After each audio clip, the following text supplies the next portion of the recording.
शिक्षक बांधव, माझ्या बालमित्रांनो, सर्वांना माझा मनपूर्वक त्यामुळे स्वातंत्र्याचा आनंद अनुभूती प्रत्येक सेकंदाला मी त्या असंख्य स्वातंत्र्य योद्ध्यांना मी मनपूर्वक वंदन करते. स्वातंत्र्य हा राष्ट्राचा प्राण आहे आणि हा प्राण फुंकण्याचे काम शेकडो शूरवीरांनी आपला बलिदान देऊन गात प्राण होऊन केलेले आहे. जब जब तिरंगा लहरता है, जब जब तिरंगा लहरता है, यह शूरवीरों हमें तुम्हारी याद आती है, यह शूरवीरों हमें तुम्हारी याद आती है. मित्रांनो, आज आपण 79वा स्वातंत्र्य दिन मोठ्या आनंदाने साजरा करत आहोत. याच वेळी मला शहीद भगतसिंगाची तीव्रतेने आठवण येते.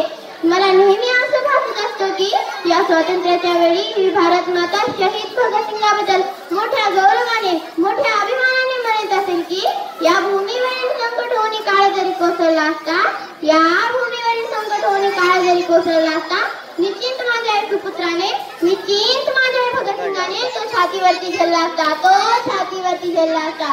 होय मित्रांनो, आज मी तुम्हाला भगतसिंगाची एक छोटीशी कथा सांगणार आहे जी मुलांसाठी खूप महत्त्वाची आहे. असं म्हणतात की मुलांचे प्राण पाळण्यातच दिसतात. भगतसिंग जेव्हा 8 वर्षाचे होते तेव्हा ते आपल्या मित्रांसोबत घराच्या अंगणात खेळत होते. खेळता त्यांचे लक्ष त्यांच्या काकाच्या हातातील बंदुकीकडे गेले. लहान मुलाच्या खेळातल्या बंदुकीचे आकर्षण खूप जास्त असते, पण ते तसले आकर्षण नव्हते, तर तो संकेत होता.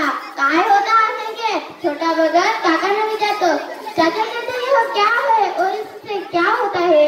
यावर काका सांगतात, बेटा भगत, यह तो बंदूक है और इससे गोली चलती है.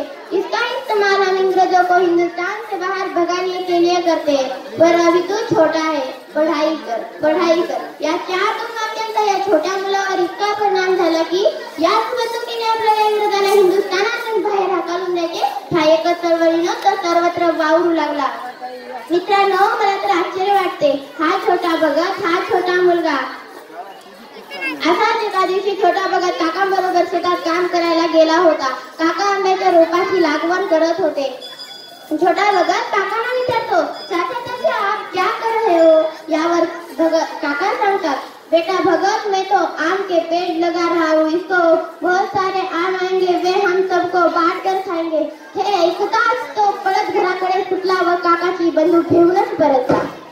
येऊन जागोजागी खड्डे खोदू लागला. काकाला आश्चर्य वाटले.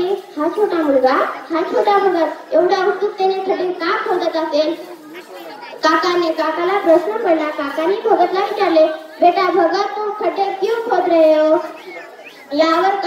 यावर भगत सांगतो, काका मैं गड्ढे खोद रहा हूँ, इस पर हम बंदूक की फसल उगाएंगे. काकाला आश्चर्य वाटले. हा छोटा मुलगा, हा छोटा भगत खेळणी खेळायचं सोडून स्वातंत्र्याची भाषा करतो. तो काही वेळापूर्वी हा मुलगा, बंदुकीची शेती करणारा हा मुलगा पुढे क्रांतिकारी अविभाज्य अंग बनला. यह देश हमारा है, यहाँ से चले जाओ, नहीं तो गोली खाओ असे ठणकावून सांगितले.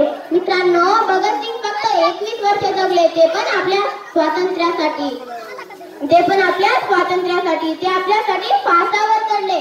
फासावर चढताना ते म्हटले, जिंदगी तो अपने दम पर जीती जाती है, जिंदगी तो अपने दम पर जीती जाती है, दूसरों के कंधों पर तो जनाने उठ जाते, दूसरों के कंधों पर तो जनाने उठ जाते. या क्रांतीवीराला माझा सलाम. जय हिंद, जय महाराष्ट्र, जय भारत.